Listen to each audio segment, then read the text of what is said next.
Hello, everyone. I am Cole Stevens. I'm the youth festival manager here at Forest City Film Festival, and welcome to the Ontario Youth Film Festival's Careers in Film Seminar, Stunts and Special Effects. This is the fourth in our series on careers in film. Before we get started, I just want to remind you that the Youth Festival is open to submissions until June 30th, so get your films made and sent in before that date. And this goes to all students across the province of Ontario. This is a layered competition, so you will submit to your regional film festival, and the winners from each region will compete at the provincial level at the Ontario Youth Film Festival. You can learn more at oyff.ca, where you can be directed to the current regional festival in your area. Now, today, we've got a very exciting guest. Today, we're going to be talking with the incredibly talented and experienced Brett Radford, whose career spans over 120 films, over 20 years. I've got Brett's bio here. I'm going to share a little bit with you. With 20 years of experience in the film industry, Brett Radford has worked on numerous film sets and film productions, ranging from a number of different job positions. In addition, Radford has worked on almost all fields of film production and at all levels of budget. Growing up in Southern Ontario, Brett submerged himself into the theatre community. Here is where he thrived and realized his true passion lies within the art of theatre, acting, and directing. With further development, Radford followed his passion into film and television. This led him to Montreal, where he furthered his studies at Concordia University in film production. From those early student days, Radford has continued to foster his practical knowledge by working as a technician in the Canadian film industry.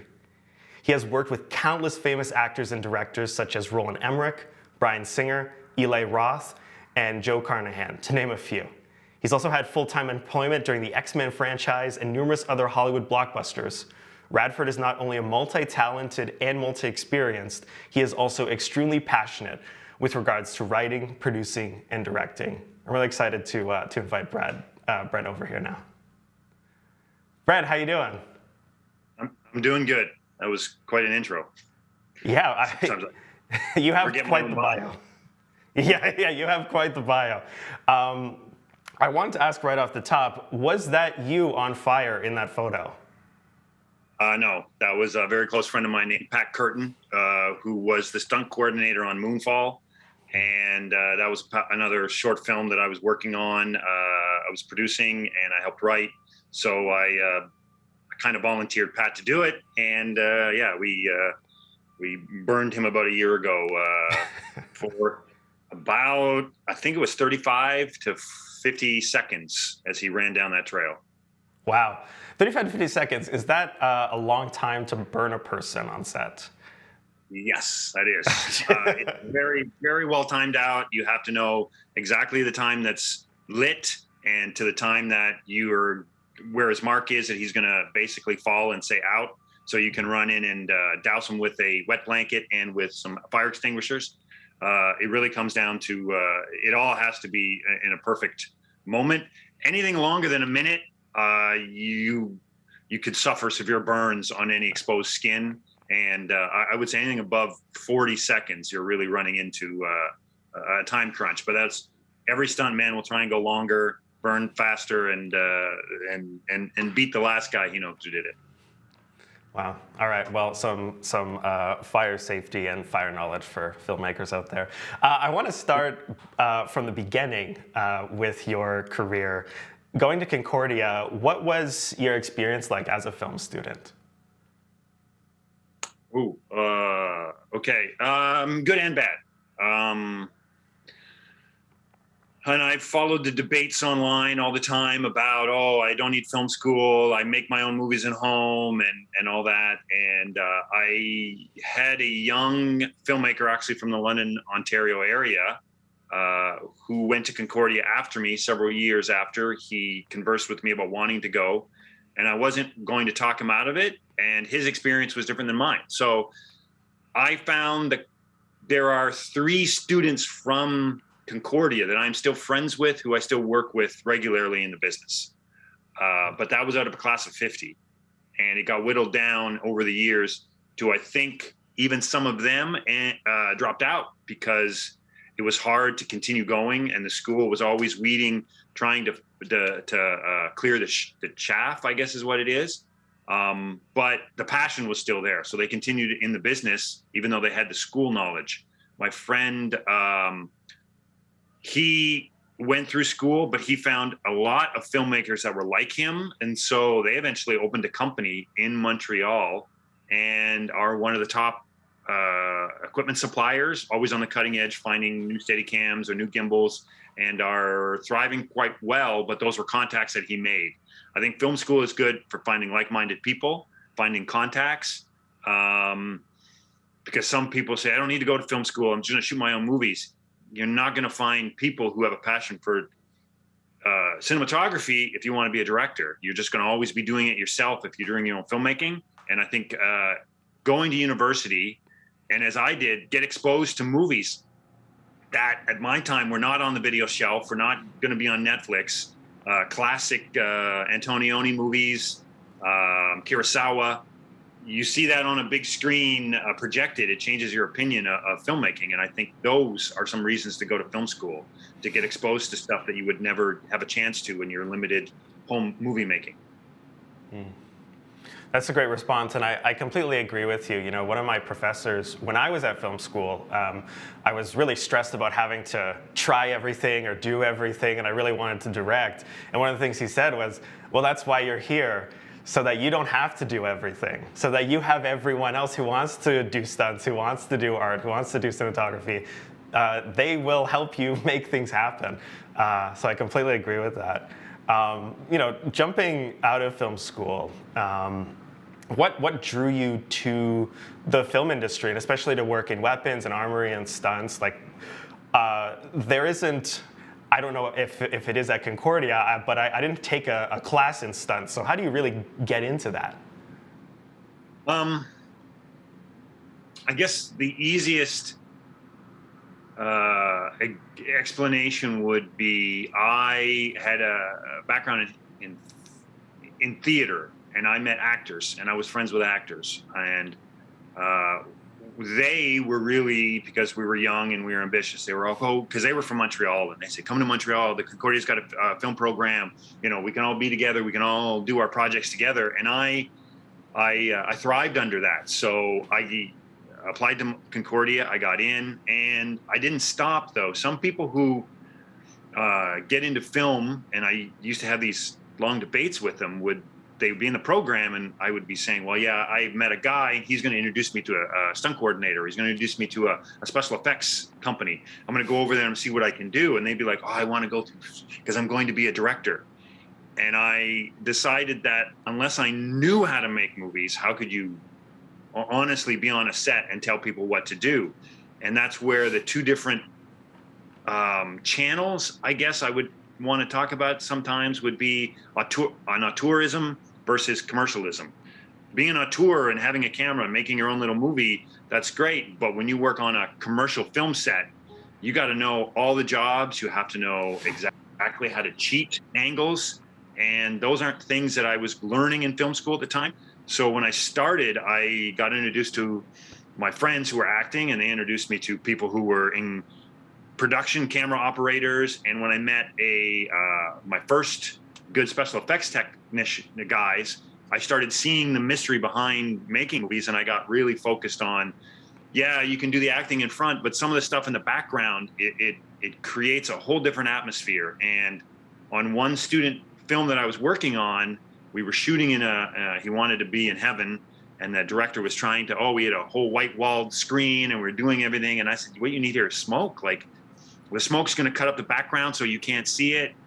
And they're like, yeah, but where are we going to get a smoke machine? And I'm like, oh, give me half an hour. And adding the smoke changed the entire shot because it was denser in the back, a little bit in the fore, and it looked like you were in another world. And that's the kind of stuff that I started learning and became fascinated with just as much as I was fascinated with filmmaking. I want to jump into that a little bit. You know, you're talking about obviously auteur versus commercial, and as someone who's done a lot of commercial work, you're talking about learning all the different jobs, having to know a lot of those different facets of things. how important is it if you want to go into film to be multi-talented in that way, or to be eager to want to learn those different things, stunts, grips, camera work, what have you? Wow, that ad opens up a couple broad but interesting questions. I was at Concordia, so I was studying film, but at the same time, I would go to the effects company, Cinefex in Montreal, and I'd be like, hey, I'll sweep the floor. Can you show me stuff? Can I learn? And I became the guy that, was in there learning. And so one day they said, oh, we need an extra guy who's just got to load the cables. Do you want to come and do that? Yeah, I'm here. Yes. And then I got on a film set and I saw all the other jobs, and I started realizing that what I was learning in film school with that auteur theory, or that you're a bunch of students, there's a professionalism about being on set, but there's also a multitudes of jobs we never thought of. Back when I was in film school, we'd take an actor out, we put a camera up, and we'd shoot some stuff. But hey, where's the hair and makeup person? Where's the focus puller? Where you were doing it all yourself. And so when I started getting on to film sets, I was that guy. I'd be the guy who'd be like, I'll do it. Stunt guys would be like, oh, we're going to go out and practice tomorrow. We're going to jump off a building. We want to get a test before we do it in this movie. And I'd show up. I'd be like, okay, how do we doing this? And I learned from the practicality of being with them. And then I was using that in my own movies. Of course, the joke was everybody else was making talkies about drama. And here I had two guys fighting on a roof, throwing each other off, and it looking good. And it became kind of a conflict because my teachers were like, are you doing this safe? Do you know how to do it? And I'd be like, well, here are the companies I work for. Here's the stuff. And it started to snowball for me that I started getting asked from the other students, hey, how would I do this? And I'd be like, oh, we do this and this. And I got a friend who can do that for you. We'll come in and do it. And I started realizing that working on a professional film really, as I said, isn't just you with a camera running around trying to get your friends to act. There's a whole different level to organization and experience, using the experience to build your story. I hope that answered that question. Oh, absolutely, it did. It's really interesting to hear you speak about a lot of the technical side of things, and being really eager to jump into the various facets of things, because I just had a film last year where it was my first experience. I'm an emerging filmmaker, where I really had to organize and build up the nitty-gritty roles, the focus puller, the stunt coordinator, the stunt assistant, and whatnot. And you just realize, wow, there are so many people. It takes a village to make things. For a short film, it takes a small village. For a feature, it takes a country. Adding to that is when some of my friends graduated from Concordia, they stepped out into this professional world, not knowing anybody, not having any connection with any of the industry. They had been isolated in their film schools. So when they stepped out, they're like, oh, I have to go and try and find a production company now, or I have to get my shorts in an order so I can build a demo reel. And I felt that hindered them, because you want to make those connections, because it's the grip guy who's going to say in a meeting, we really need this on the show, and I got a guy who can do it. Let's call him and bring him into this meeting. And your career starts snowballing, and you get more and more work, and not just work, but you get more and more experience. Let's talk about that snowballing a little bit. Coming out of film school, what were some of those first experiences? You talk about building up connections. Where did you turn to coming out of film school? Because, like you say, for a lot of students, it is really hard. I got lucky in that while I was in film school, I'd made those connections. So a lot of I did run into the problem where some of the guys I was working with, so you don't need film school, dude, we'll hire you tomorrow. Because I'd learned all that knowledge. So they were ready to hire me right away. And I was like, no, I need to, I'm going to finish my courses. I'm still getting a good education. So when I stepped out of film school, I already had almost full-time employment. There were already companies talking to me about whether it was going to be a DOP or whether it was going to be, working on different unit production. But I was already working pretty much full-time in effects and some props. So I started making shorts, was still making shorts, but I started working. So I was using the money from my professional work to fund shorts and spend the money there. but that just kept going. You know, you'd finish a show and someone would be like, "Hey, I'm starting this show. Do you know that producer?" "No." "Oh, here, I'll give them a number. You should call them. They'll be interested in talking to you." And it just continued that way until, like, we were just talking. I turned around. I'm like, 120 productions more. Wow. But that's. I put together a list of just my, selected works, and I was like, wow, I've worked on a lot of stuff, and I just don't remember, because in a year it's a business where you get your job, you're halfway through your job, and you're looking for the next job because someone's calling you saying, "Are you available? Because we're starting another show." And you're always networking, you're always working. And I think that's part of the industry that film school doesn't prepare you for, is the looking for work and connecting with people who. I've been called from Los Angeles, from direct producers, are like, "Are you available? We're going to, Czechoslovakia, or we're going to be shooting in North Carolina." And I'll be like, but it's that connections of work that are going to help you continue and thrive in this business. So you definitely have a well-traveled passport, possibly, with all the traveling. Yeah, I've tried to keep myself in Canada a lot, but because I have a family now, it's a little bit different. When you're younger, and you'll take any work you can. You go to the States, you go to, whatever production is flying abroad. But now I base myself out of Montreal. I have a pretty good reputation here. The producers can call me. They know my home numbers, and it works easier to get a base that way. Plus, I found that most of my American colleagues, they'll finish a show in Alabama, and then they'll be going to North Carolina, and then they'll be going to somewhere in New York, and they have a house in LA, but they don't live there. And I have roots, and my friends are here, and I probably prefer to be here with them than, on set somewhere in a hotel. For sure. We have a question from YouTube. Evan asks, there are so many specific jobs. Is it easier to find a job if I'm really good at one job, or pretty good in a lot of positions? Okay. I think, and it goes down to that what's the quote, that if you do what you love, you never work a day in your life. I've never really worked in a long time.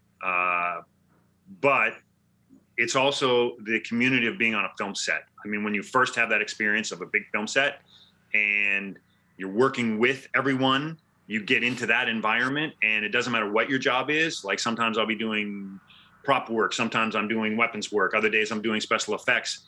And other days I'm producing my own project. So you're in meetings and you're having that kind of stuff. That helps everywhere, because you understand what everybody needs. You're like, oh, he's going to need a grip stand. He doesn't know it now, but he's sending up that stuff. So I'm going to make sure that grip stand's over there. So when he turns, there's grip stand and sandbags and everything he needs. You get that because you've worked in so many different departments. I've worked in gaffer, and I knew nothing about cables. And the guy said, "Oh, this is how you wrap a cable." And then I went back to special effects, and I go, "Hey guys, if we do our straps like this, it's so much faster when we need it." And they're like, "Oh, then do it that way." I'm like, "Well, that's the way the grips do it and the gaffers do it." So you start learning. Everything is good, but then when you find that one job that you like, if you do it and you're happy doing it, people will want to hire you. And if you do it well, you continue working all the time. Wow. So especially on those larger sets, Hollywood sets, it seems like it is pretty interconnected when it comes to the departments and the technical departments. I want to actually jump into the work that you have done. You're someone who's done over 120 films, worked with incredible directors, Roland Emmerich, Bryan Singer. Are there any specific experiences just off the top of your head that jump out to you from a long career?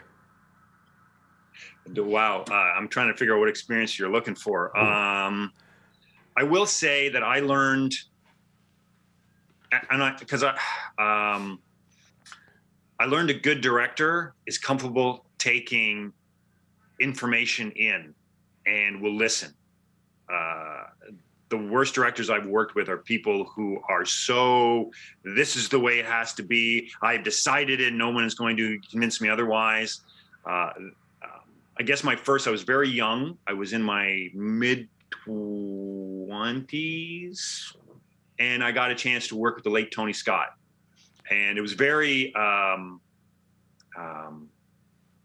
intimidating because it's Tony Scott. He did Top Gun. He did, The Last Boy Scout. He'd done all these like big Hollywood productions. And I actually had a job that I was interacting with him almost every day.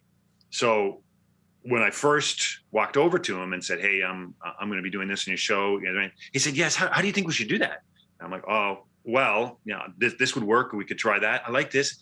And he listened to me completely. And then he said, "Okay, let me think on it. We'll come back." And he went and did a shot. He came back and he goes, "Can we do it this way?" And I'm like, "Yeah, we could. We could change that and we could put this over here." And he goes, "Give me a test and see what it looks like." We walked away, came back. I showed him and he goes, well, but he was collaborative. And that was one of my first big moments of like, wow, he didn't come in and go, "Okay, this goes here, that goes there, put this over there. Okay, we're going to shoot." He was never like that. He was very humble. And it was funny because on that production, I was working with David Bowie. So David Bowie came over and he introduced himself. And I didn't even I was so nervous. Because I was so nervous because it was Tony Scott. I didn't really care about David Bowie at the moment. And that lunch, we were eating and Tony came down and said, "I think this is what we're going to do." And he was talking to me across the table and David came down and sat down. He got up and they left. And somebody says, "Hey, Bowie's cool, eh?" And I'm like, "Oh my God, that was David Bowie," And it's that kind of surprise that I realized I was so focused on doing the job, and that a director that I idolized was respecting all my input. Then I'll get on a small little show with a little independent production, and the director will be, "No, how come this doesn't work?" And I said, "Well, I explained in the meeting, this is what's going to happen." "Oh, you just don't care." And I'm like, "What are you talking about?" You get that struggle because they're so focused on their project.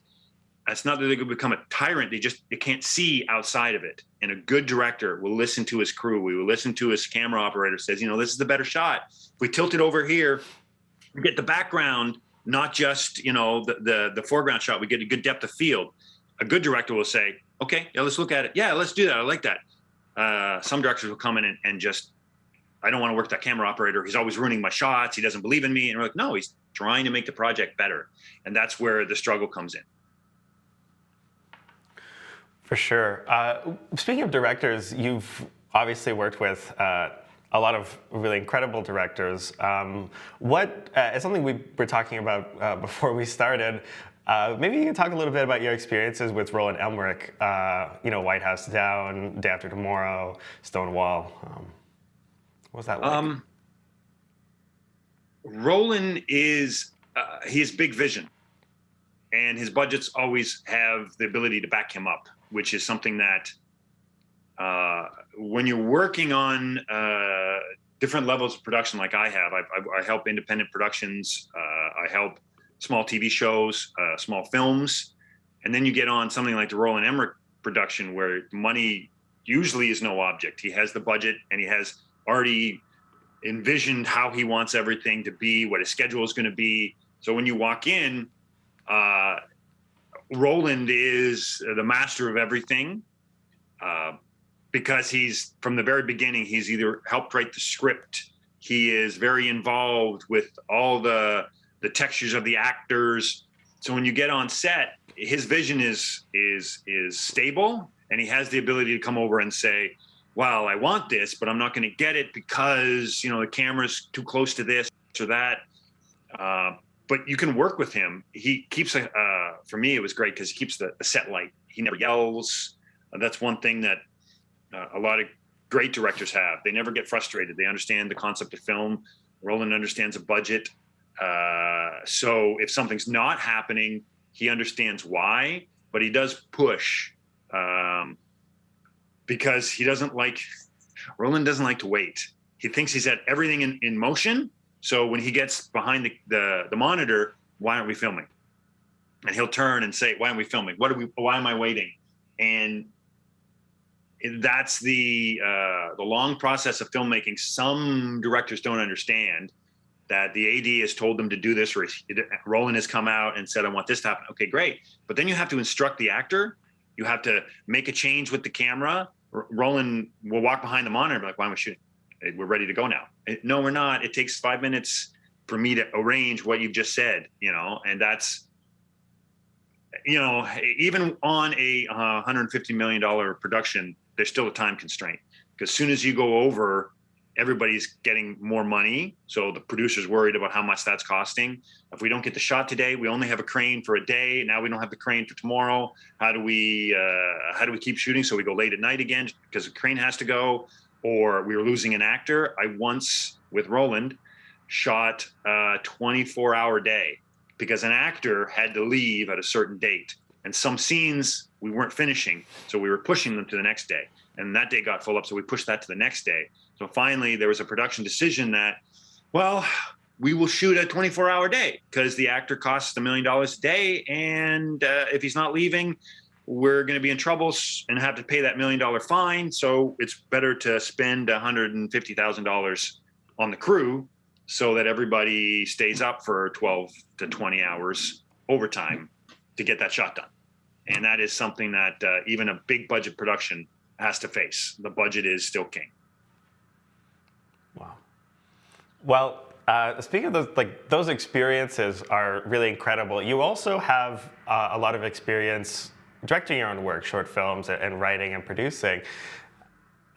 Does working at that blockbuster Hollywood level influence your perspective on film or the way that you create? Yeah, it's more frustrating in some ways because I know the ins and outs of how a project gets made. And I still love filmmaking. So I make my films because I love them, not because I think I'm going to make this movie, someone's going to see it, and the studio execs are going to come in and put that finger on me. Oh, you're the guy we're hiring. And that's never going to happen. So I make my movies because we just love to make movies, the group of guys that I grew up with and started with. I had one of my shorts that has won a lot of festivals and done very well. I sat with the producer of X-Men, and it was really nice because the screening room, the guy who owned the screening equipment and everything, was a friend of mine. So one day I said to the two producers, I said, hey, you guys want to come with me? I want to show you something. And we walked into the screening room, and my friend who ran the booth had the film ready, and we sat down and we watched my 15-minute short. Afterwards, the producer leaned over and he said, that was amazing. How much money do you have? And I said, we did that from, probably about somewhere between $9,000 to $10,000. And his jaw dropped. He was like, how? I said, well, everybody just came out, we did it, and we shot it over 2 months on weekends. And he was stunned because he said, I want to help you so bad, but I can't figure out how to do that. Give me a couple days. I'm like, why? He said, because you make movies. At the studios, we don't make movies. We make projects, and the project's already put together.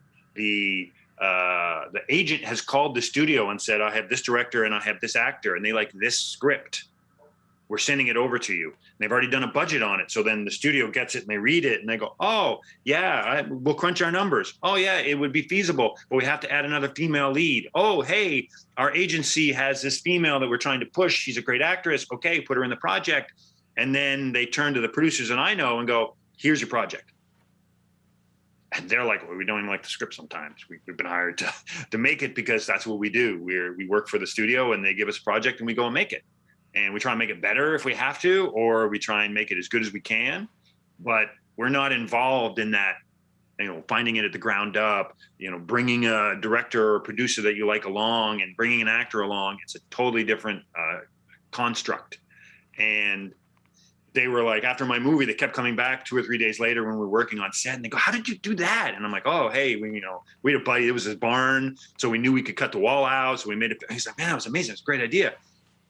But you could see that they still had a love for filmmaking and they loved watching it, but they were still hamstrung by how productions are really put together, which is budget and who your celebrity is in a lot of ways. For sure. That's really fascinating. I really appreciate that answer. We do have a question. When it comes to unions, how do they, about where this role fits into the union. Where do stunts fit into the union? And also, how do people get into this if it is what they want, if they want to be union? Okay, 2 answers. Stunts actually is covered by ACTRA, which is a acting, because they're on camera. There's two different unions that really, there's several different. The DGCA, the Directors Guild. There's the ACTRA, which is I don't even know what the acronym works out for, but it's the actors and the faces and the voices that are on screen. They have their own union. They're more actors union. And then there's IATSE, which is your technicians union, which are the people behind the camera. But then you get into the cinematographers union, and everybody has camera union. But IATSE is the overall technicians union for the people that work behind the camera. And ACTRA is the union that happens for in front of the camera. And they cover, like I said, all the actors, but the stunt people, because the stunt people are doing a performance. They are being just as much a level of the film as the actor's face that you're seeing. So they're covered by the ACTRA union. To get in there, you either have to apprentice, or you have to basically find someone who's willing to give you a job, and then go forward to the union and say, well, this is the guy. He's a perfect double for this actor, and he knows how to fall. He knows how to do all the stunts that we need. We're willing to give him his first permit. And once you have your first permit, work starts pretty much right after, because you're kind of like greenlit. Oh, here's a list of people I can use. That guy's great. Before that, they can't even look at you unless the union has said, we're willing to give them a shot, or nobody else can do this role. The union for technicians, they usually have an apprentice or a starting program, like an IATSE 101 program that you have to take, which is just to understand what the union does and what it's like to work on set and what your job function may be. And then from there, a lot of people, you can go in and say, I've worked on 100 independent projects that are not union. And they will look at that and say, well, you're a perfect candidate for the union. If you do the course, we can put you on the list and you can start. But you have to have, especially in IATSE, you don't want to be, let's say, a camera technician, and the DOP goes, hey, I need this filter and I need that. And you look at them and say, I don't know what filter I've never used that. I don't know what you're talking about. That's unprofessional on our level. So if you've worked on independent projects, you know some filters, you know what lenses, and you know properly how to work. But when you get on an IATSE show, you start working in a more of a pattern of, this is the professional standard directors, producers from all over the world are expecting.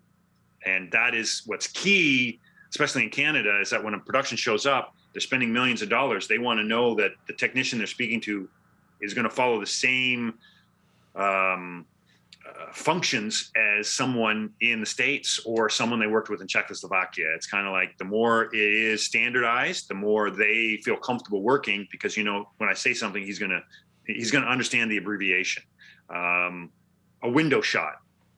If you're working on a set and you've never worked on a professional set, and you say, okay, it's up for the window shot, somebody's going to turn around and go, well, how are we doing that? We're outside.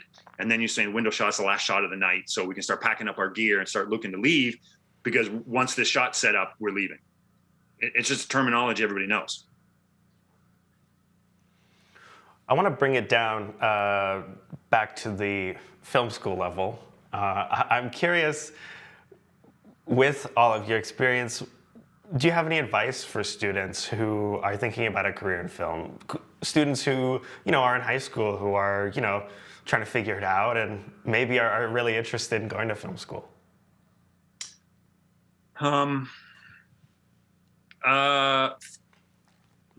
first year of film school was rather controversial, actually, because my teacher had won a lot of awards as a short filmmaker. This is back when they actually shot on film. And she'd won Cannes, she'd won a lot of awards, but she really liked commercial filmmaking. And I remember in the class, she brought in a shot, which was a long take, and it wasn't Touch of Evil, it was a shot from a James Cameron movie. And she discussed how the camera had moved and some of the people in my class were quite upset that she was showing Hollywood movies. And we got in a big debate about Hollywood directors once came from the independent world. So they learned their own filmmaking style, maybe not Touch of Evil, maybe, they were doing long takes on something else, but they took that and they brought that into commercial cinema. And the conversation evolved to the point of, what do you want to be as a filmmaker?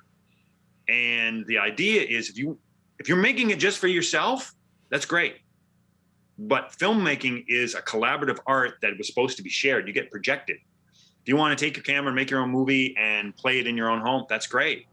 But the film business is about putting it in front of an audience, having that shared experience of, you see those reaction memes online where everybody screams when Captain America catches the hammer and faces off with Thanos. There's a crowd of 200 people in the audience yelling, and you're like, that's filmmaking. It gets you to that emotion.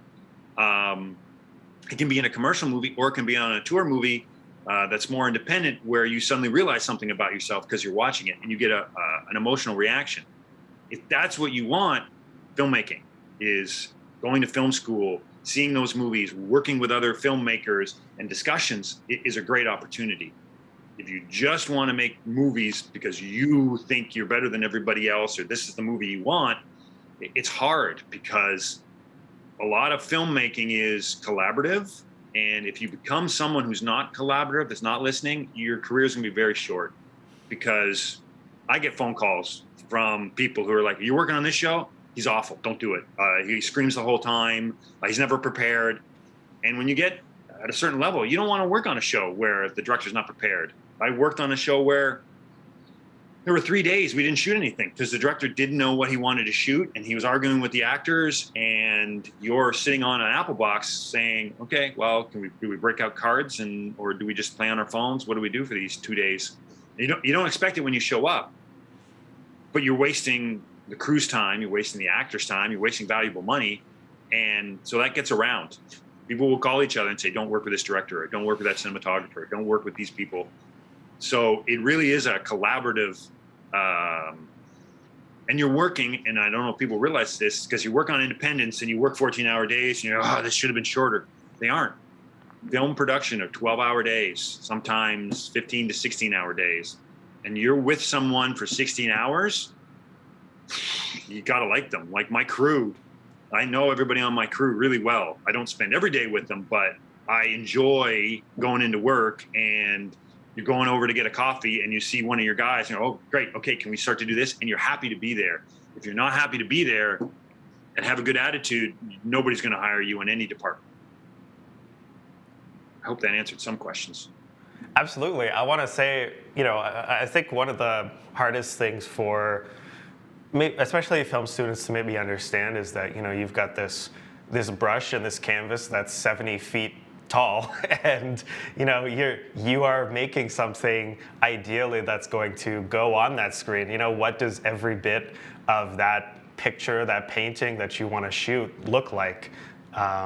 And what is it going to look like? What is it going to sound like, in that theater? Well, that's a whole nother, because everybody thinks of image. And once you start really directing, you start realizing that sound is 50% of that. And I made the same mistake. My real bonus in film school was I was a big comic reader. So I understood that a comic was a storyboard. And the way you framed things did stuff to make the hero look big. So I started understanding how to frame, and I never considered sound, which was a detriment to my early films. And I had a good friend who had really started discovering sound, and he went into sound.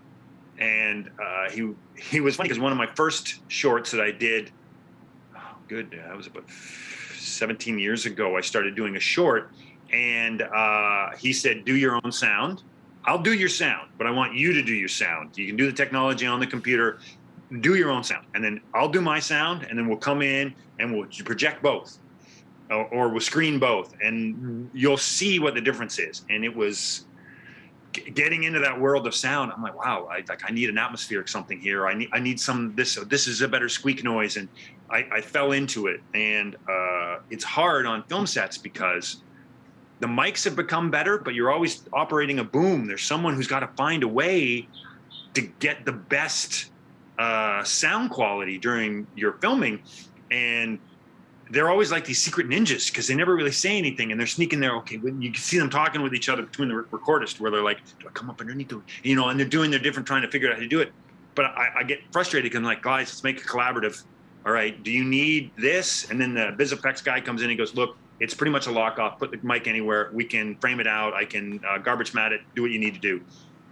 But unless you experience how important the sound is, you won't appreciate it when you're on the film set. So you start thinking, oh, the mic's in the shot, it's ruining the shot, or the mic is over here and it doesn't need to be, and I got to worry about the boom operator. Once you start realizing that you work together, then the cinematographer or the camera operator says, okay, look, you stand beside me here, and when I move, then you can move your mic in closer, and it becomes, like I said, a collaboration.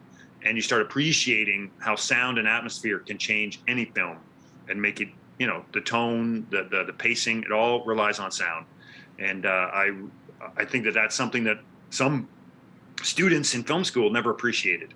And I think everybody who is starting in film needs to understand that working with sound is a whole nother experience, but you're also involved in that movie. Every sound effect, every level, everything comes from you, and you're collaborating in that film just as much as the camera operator. We're going to start winding down. I've got one more question from YouTube. What's the scariest stunt that you've ever put together?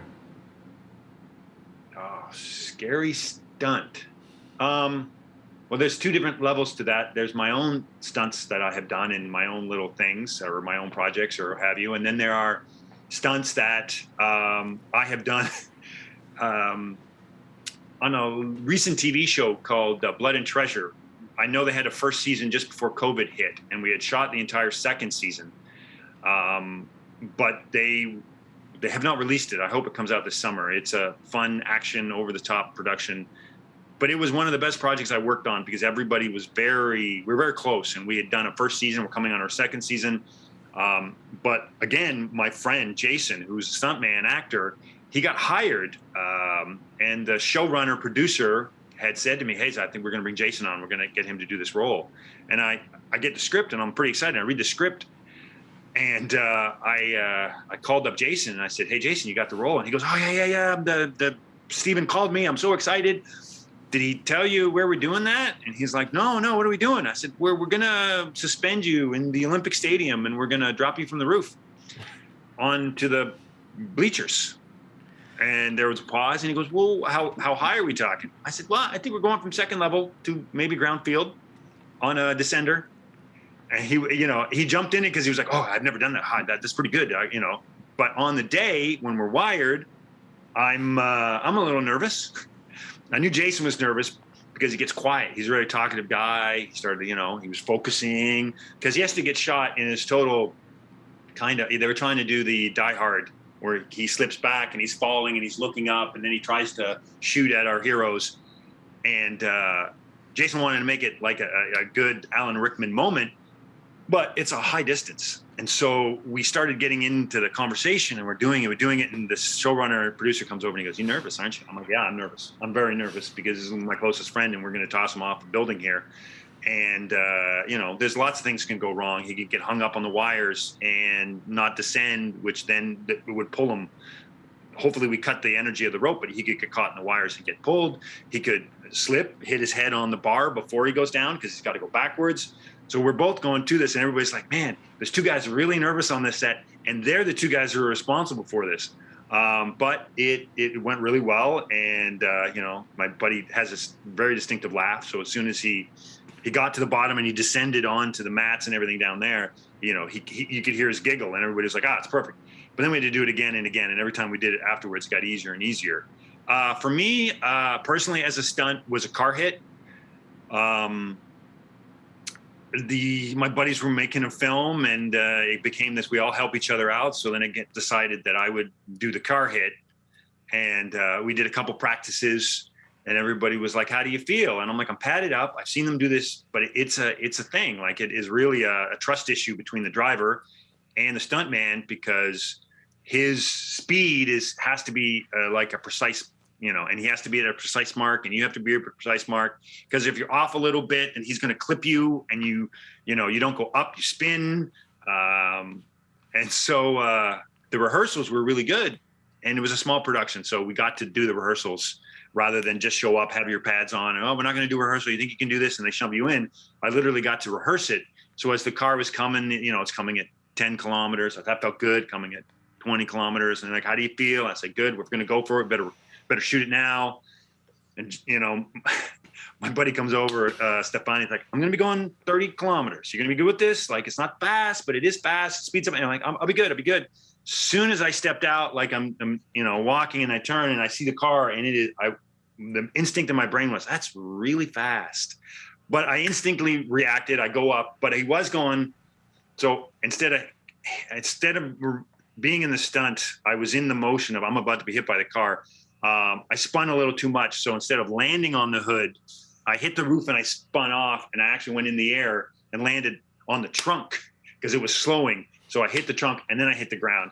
Production thought it was great, but in the debrief after, we were sitting around and everybody's like, don't do that, man. Like, you could have missed the trunk and gone straight to the pavement. And I'm like, I didn't mean for that to happen. I'm glad they're happy, but yeah, it's a whole, I remember that one quite well, just because that moment in my head going, that car's going really fast. Wow. Well, hopefully, no film students, please do not attempt to attempt. Do you have any final thoughts before we wrap? Just for film students, for high school film students, any safety tips if they want to add a little something to their filmmaking? I think that we should find that everybody in my field, if you're in the film business, you love the film business. And if anybody doesn't share their knowledge, then I feel bad for that. I work all the time, and there's several productions in Montreal will call me and say, well, I know you work on these big features, but I'm like, I'm free. I don't mind helping out. I was working on Doug Lyman's Chaos Walking, and the sets were long, and some days you never even got to the stuff you were supposed to be shooting, because Doug is very like, on a whim, I like this over here. Let's do this now because I feel it. So my team was there, and I got a call from a production, and they were, well, our schedule, and I know it's really last minute, and I'm like, it's okay, I'll come and do it. So I packed up my gear, and I said to my lead, I'm like, you cover, I'm just going to go over and do this thing for 2 hours. So I show up, we shoot it, and they're like, oh, that's amazing. Thank you for coming out. And I'm like, I got to get back. I'm still on Chaos. I got to go back and finish that show. And they're like, you left set? And I'm like, yeah, they weren't shooting anything that needed me. So I signed myself out, came here to shoot yours, and I'm going back there. I'll do that with any show because I love filmmaking. And I think most people in the business still do. So if you have questions, don't hesitate to reach out. Rather than put yourself in danger and watch something on YouTube that says, oh, you pour this and then you light the match and your house burns down. No, just feel free. I say to a lot of productions, small or large, that I work in the business. It's my job, but it's also my passion and my hobby. So if you need a day and you can't pay, but I come in for 3 hours and I leave, I don't mind helping you out. And most people will. So don't hesitate to call a company and say, hey, we're thinking of doing this in our movie. We don't have a lot of money. Could you help us? And sometimes cheaper is so much better than spending the money. You can say, oh, if you shoot this and you just do this, effect in the foreground, it looks like that's happening in the background. Or you cheat this because you've got a cutoff and then you put this in the corner of your frame. I saw a great one where they took a model car and they dropped a tree on it, but they put it in the foreground to focus, so it looked like the car had landed and the actors were talking in the background. $20 for a replica and a fake branches they found from their, forest out back. We can help you make that, and it's not like we have to come out and actually drop the tree. So feel free to communicate with most technicians. They'll give you a hand. They'll give you advice, and then there's a door once you show them what you've done. They were like, that's really cool. I really like that. And they remember you. And so if you ever call up and say, hey, I've been working, do you think that's the opportunity you have to look for? I want to thank you, Brett, for joining us today. It's been a real pleasure to hear about your experience as a filmmaker, as a technician, as a stunt person, and everything in between. It's been a real pleasure. So thank you very much. Can I make a last comment? Just to throw something in. I want everybody to know, if you're from, I guess you're all tuned in from Ontario. I grew up in a town of 100, it wasn't even a town, it was a hamlet in Lonsborough, Ontario. So there were 100 and maybe 10 people in my little hamlet. and now I work on productions all over the world. I have a passion, and I'm telling you, if you're in a small town and you're making a small little film, you just keep going. Don't stop. Don't think that because I live in the middle of nowhere, no one's going to care. No, you're going to find 2 or 3 friends who are just as passionate as you are, or are willing to come out and act in your movie. Everything you make is another step forward. All right, you heard it from Brent Radford. Thank you very much for joining us today. And don't miss the rest of the OYFF seminars. We've got one more next week right here on Wednesday at 11. And it will be actually just on the film student experience. You can find all the details for all of our seminars and everything in between at oyff.ca. Thank you very much for joining us.